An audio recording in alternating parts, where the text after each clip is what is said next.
नमस्कार, morning news में आपका स्वागत है। मैं हूं आपके साथ सिल्वी बैनर्जी। बुलेटिन की शुरुआत कर लेते हैं खबरों के साथ। भारतीय सेना ने श्रीनगर के लिडवास इलाके में ऑपरेशन महादेव को अंजाम देते हुए 3 पाकिस्तानी आतंकियों को मार गिराया है। चिनार कॉपर्स ने इसकी जानकारी दी है। मारे गए आतंकियों में पहलगाम हमले का मास्टरमाइंड हाशिम मूसा भी शामिल है। सेना ने इसकी पुष्टि कर दी है। बाकी 2 आतंकियों की पहचान की जा रही है, जिनमें से एक के सोनमर्ग सुरंग प्रोजेक्ट पर हुए हमले में शामिल होने की आशंका जताई जा रही है। सेना को आतंकियों के पास से अमेरिकी M4 कार्बाइन, AK-47 राइफल, 17 हथियार और ग्रेनेड मिले हैं। कुछ संदिग्ध उपकरणों भी बरामद किए गए हैं। बता दें, सुबह 11 बजे खुफिया इनपुट मिलने के बाद हरवान जंगलों और लेडवास क्षेत्र में सर्च ऑपरेशन शुरू किया गया था। सेना मंगलवार को ऑपरेशन महादेव पर विस्तृत जानकारी दे सकती है। इलाके में सुरक्षा बलों की तैनाती बढ़ा दी गई है।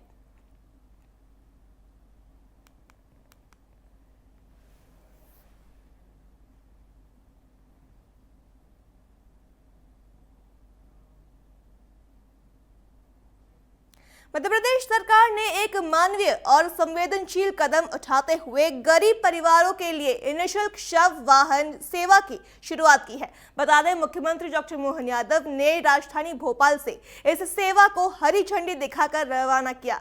इस योजना के तहत अब प्रदेश भर में कोई भी गरीब परिवार अपने प्रियजन का सम्मानजनक अंतिम संस्कार कर सकेगा।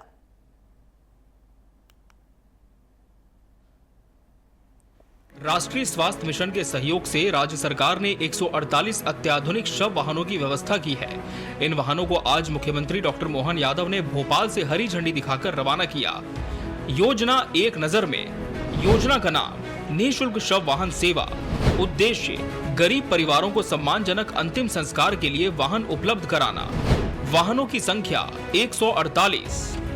कॉल नंबर सेवा के लिए 1080 पर कॉल करें। लाभ, अब शवों को कंधे, ठेले या साइकिल पर ले जाने की मजबूरी नहीं होगी। एक अत्यंत संवेदनशील बड़ी योजना आज हमारे द्वारा लागू हो रही है। हमारी जनहितैषी और संवेदनशील भावनाओं का प्रकटीकरण भी है और हम समाज के साथ खड़े दिखाई देना चाहते हैं। गरीब आदमी है, साधन विहीन है, दूर में कहीं जाने वाला है, तो वो अपने परिजन की लाश को कई बार साइकिल पे, हाथ में, गाड़ी पे, बैलगाड़ी पे ले जाते हुए हमने अलग अलग समाचार पत्रों में भी और कई बार इलेक्ट्रॉनिक चैनल पे भी दिखाई देते हैं जो दृश्य थे। पिछले समय हमने घोषणा की थी कि ऐसी योजना में हम ये इस प्रकार का साधन बनाएंगे। 148 शव वाहनों की व्यवस्था हमारे द्वारा की जा रही है, जहां प्रत्येक जिले में 2 शव वाहन सरकारी किसी भी हॉस्पिटल में किसी की मृत्यु होने पर वो जिले के अंदर उनके घर तक छोड़ के आएंगे और जहाँ जहाँ मेडिकल कॉलेज होंगे वहाँ 2 एक्स्ट्रा हम अपने सब वाहन दे रहे हैं। कुल मिलाकर के 4 सब वाहन वो अपने उस जिले के अंदर इस व्यवस्था के आधार पर हमारे अपने परिजनों को जो किसी कारण से ऐसी दुखद घड़ी से निकलते हैं उनको ये मदद करेंगे।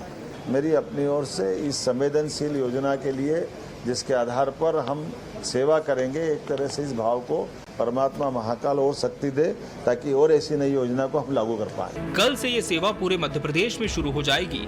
सरकार का उद्देश्य साफ है, हर अंतिम यात्रा को सम्मान देना। डॉक्टर मोहन यादव की इस पहल से न सिर्फ संवेदनशील प्रशासन का परिचय मिलता है, बल्कि ये सेवा गरीबों के लिए राहत की एक बड़ी सौगात भी है। Prince Gupta, TV 24, Bhopal. राजधानी रायपुर में आयोजित ग्रीन स्टील एंड माइनिंग समिति के मंच से मुख्यमंत्री विष्णुदेव साय ने प्रदेश के औद्योगिक भविष्य को लेकर बड़ा विजन प्रस्तुत किया है।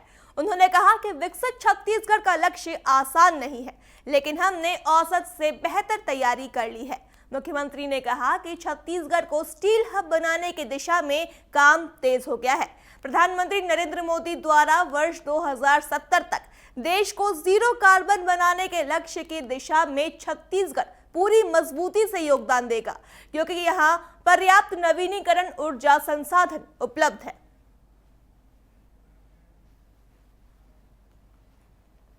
CII द्वारा यहाँ पर ग्रीन स्टील समिट का 2 दिवसीय ये शिविर है उसका आयोजन किया गया है और CII के हमारे छत्तीसगढ़ के चेयरमैन श्री संजय जैन जी हैं और इसमें देश भर के उद्योगपति आए हैं और विदेशों से भी काफ़ी उद्योगपति आके चले भी गए हैं और कल भी आने वाले हैं और इस तरह से 2 दिन तक यहाँ पर ग्रीन स्टील को आगे कैसे बढ़ाया जाए उसके प्रोडक्शन को इस पर चर्चा होगी। छत्तीसगढ़ विधानसभा में धर्मांतरण को लेकर 2 अगस्त 2006 को विधेयक प्रस्तुत हुआ और 3 अगस्त को पारित भी हो गया, लेकिन आज तक ये विधेयक राजभवन या राष्ट्रपति भवन में कहां लंबित है, इसकी जानकारी किसी के पास नहीं है। विपक्ष का आरोप है कि मुख्यमंत्री धर्मांतरण पर अनभिज्ञता दिखाकर जनता को गुमराह कर रहे हैं, जबकि विधेयक पहले से ही पारित हो चुका है।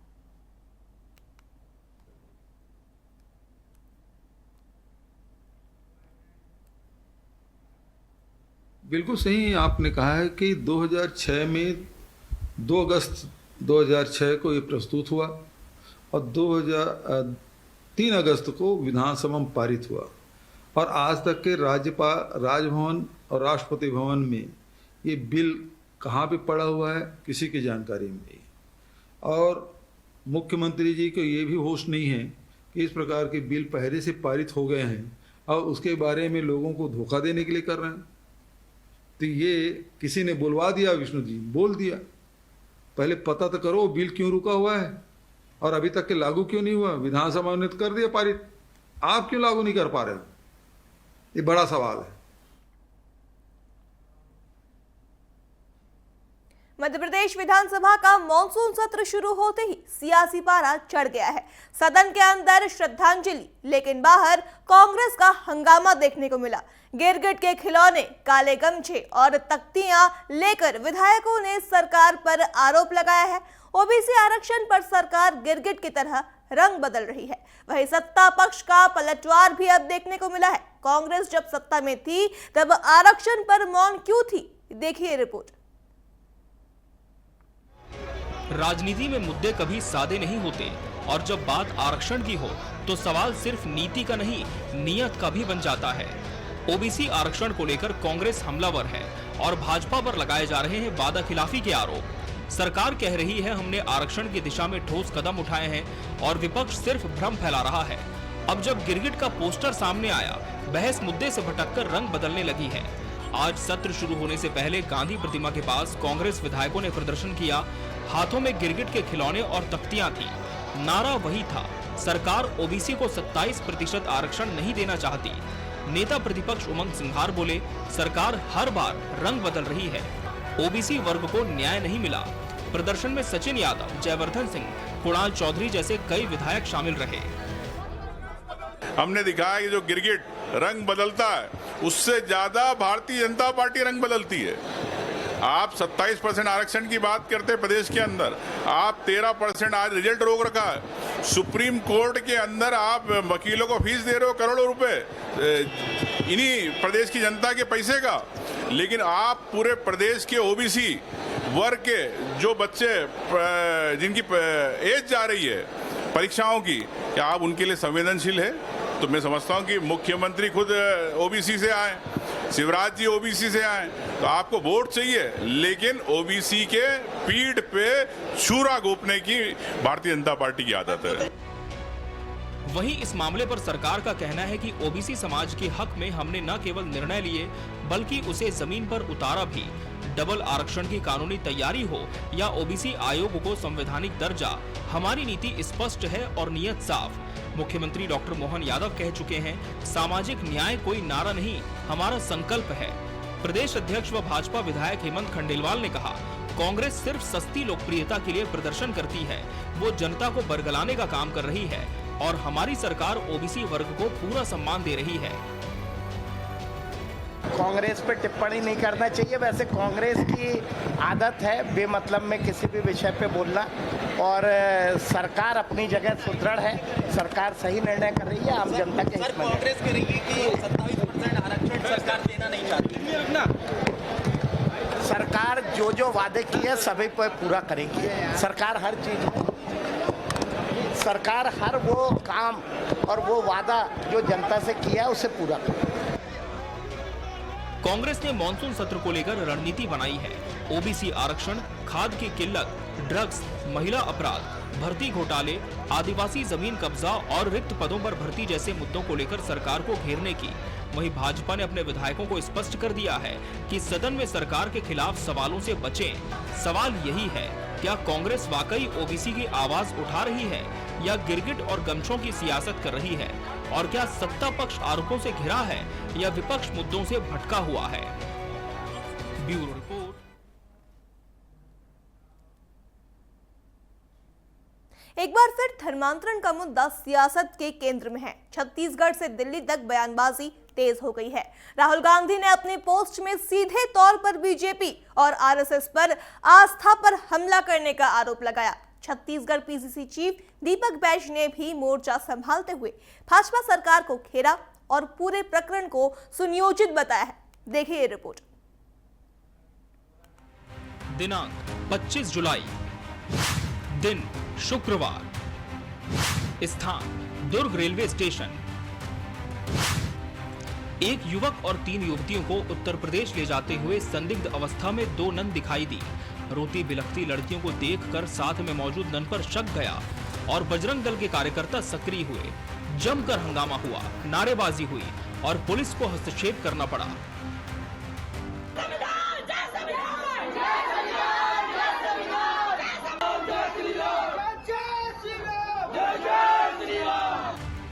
इसके बाद धर्मांतरण के शक पर संबंधित आरोपी दोनों नन को गिरफ्तार कर लिया गया। लेकिन ये मामला यही खत्म नहीं हुआ।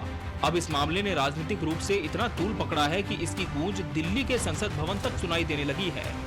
धर्मांतरण के आरोप में 2 नन यानी ईसाई धर्म धार्मिक महिलाओं की ये गिरफ्तारी हाई प्रोफाइल पॉलिटिकल ड्रामा बन गई है। इसकी गिरफ्तारी के विरोध में दिल्ली संसद भवन के यूडीएफ के सांसदों ने प्रदर्शन किया। वहीं राहुल गांधी और केसी वेणुगोपाल ने भी इसका विरोध करते हुए सोशल मीडिया में पोस्ट किया है।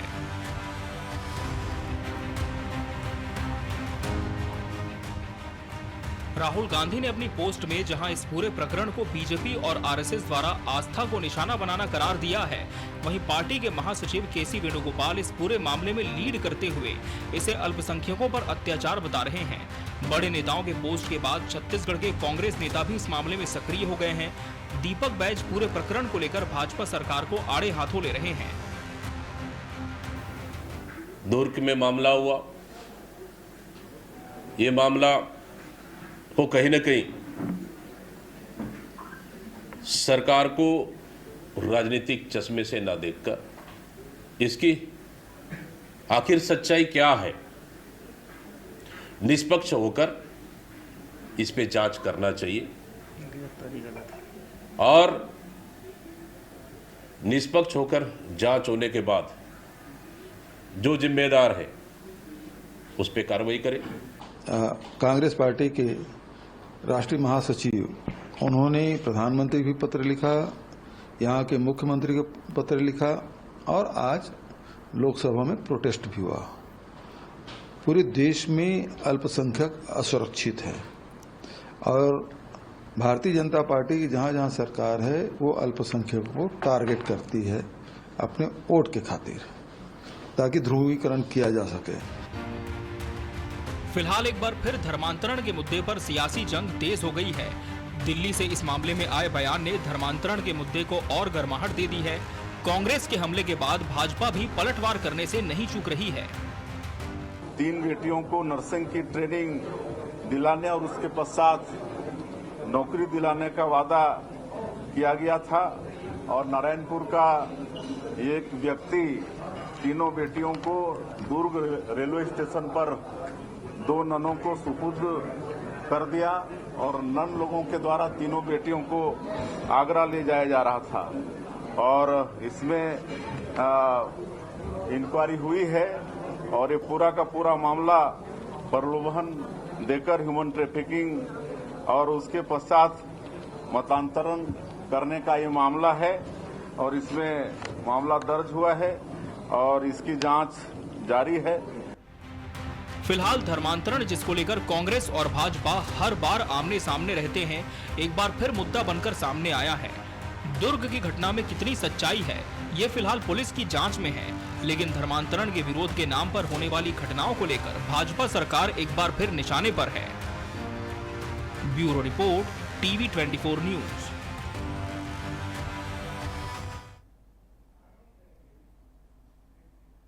खबरों के बीच रुक कर लेते इस वक्त की बड़ी खबर का, जो धमतरी से है। धमतरी से आपको बड़ी खबर बता रहे हैं, जहां नरहरा जलप्रपात में पर्यटकों की लापरवाही देखने को मिल रही है। बड़ी खबर आपको धमतरी से बता रहे हैं, जहां जलप्रपात में पर्यटकों की लापरवाही। एडवेंचर रोप झूला में चढ़े दर्जनों सैलानी, सभी सैलानी झूला टूटने से गिरे। इसके साथ ही बड़ा हादसा होने से टला। बता दें, सोशल मीडिया में वीडियो तेजी से वायरल हो रहा है।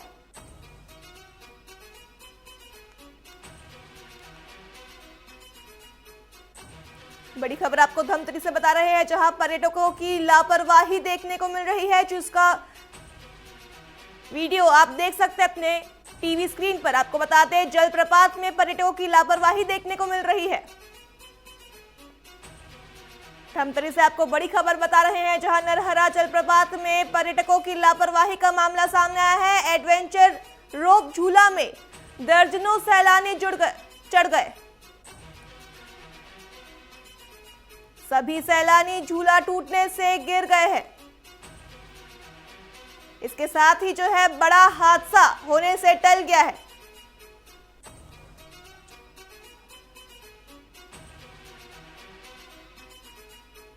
सोशल मीडिया में घटना का वीडियो तेजी से वायरल हो रहा है।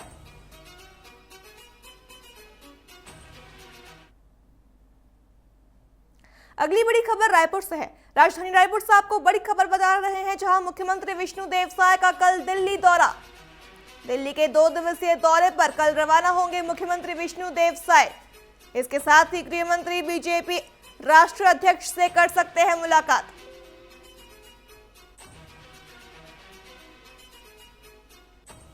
बड़ी खबर आपको रायपुर से बता रहे हैं, जहां मुख्यमंत्री विष्णुदेव साय का कल दिल्ली दौरा होगा। दिल्ली के 2 दिवसीय दौरे पर कल रवाना हो रहे हैं सीएम साय।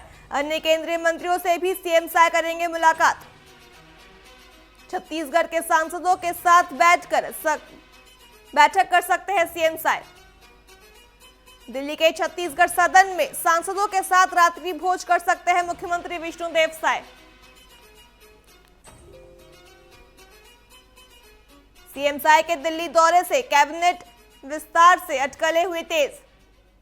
उपराष्ट्रपति के दावेदारों के नाम पर हो सकती है चर्चा।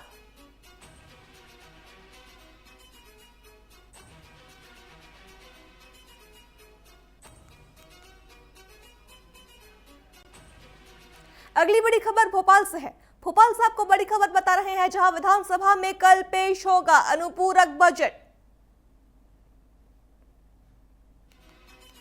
वित्त मंत्री जगदीश देवड़ा पेश करेंगे अनुपूरक बजट। बड़ी खबर आपको भोपाल से बता रहे हैं, जहां विधानसभा में कल अनुपूरक बजट पेश किया जाएगा। वित्त मंत्री जगदीश देवड़ा अनुपूरक बजट पेश करेंगे। इसके साथ ही 2025-26 का पहला अनुपूरक बजट पेश होगा। बता दें, प्रश्नकाल के साथ शुरू होगी सदन के दूसरे दिन की कार्यवाही।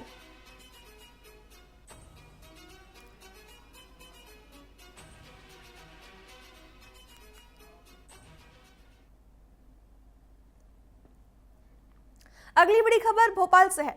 भोपाल से आपको बड़ी खबर बता रहे हैं, जहां सीएम डॉक्टर मोहन यादव के आज के कार्यक्रम कुछ इस प्रकार है। सुबह 9:10 बजे विधानसभा में होगा आगमन। इसके साथ ही सुबह 9:30 बजे कैबिनेट बैठक में होंगे शामिल। सुबह 11 बजे सदन की कार्यवाही में होंगे शामिल।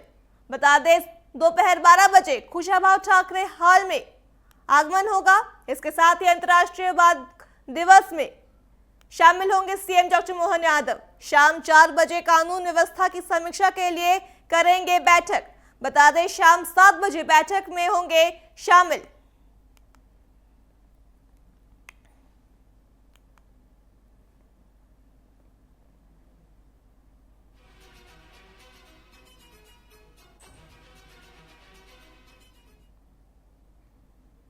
अगली बड़ी खबर भोपाल से है। राजधानी भोपाल से आपको बड़ी खबर बता रहे हैं, जहां भाजपा विधायक दल की आज बैठक होगी सीएम हाउस में। विधायक दल की बैठक होगी। बड़ी खबर आपको भोपाल से बता रहे हैं, जहां बीजेपी विधायक दल की आज बैठक होगी। सीएम हाउस में ये बैठक होगी।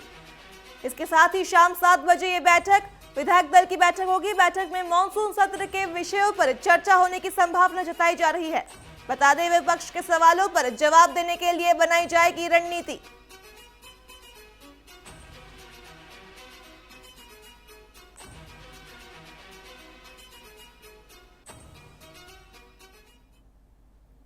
अगली बड़ी खबर रायपुर से है। रायपुर से आपको बड़ी खबर बता रहे हैं, जहां तहसीलदार नायब तहसीलदारों का चरणबद्ध आंदोलन। चरणबद्ध आंदोलन का आज दूसरा दिन।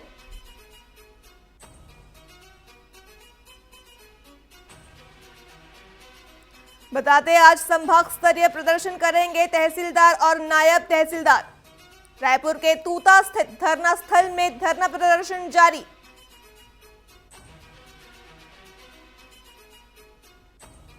सत्रह सूत्रीय मांगों को लेकर कर रहे हैं प्रदर्शन।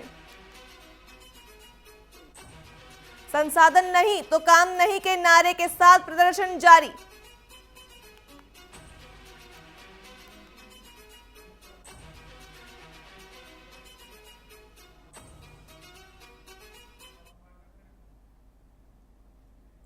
मॉर्निंग न्यूज में फिलहाल इतना ही। खबरों के लिए देखते रहिए टीवी 24। नमस्कार।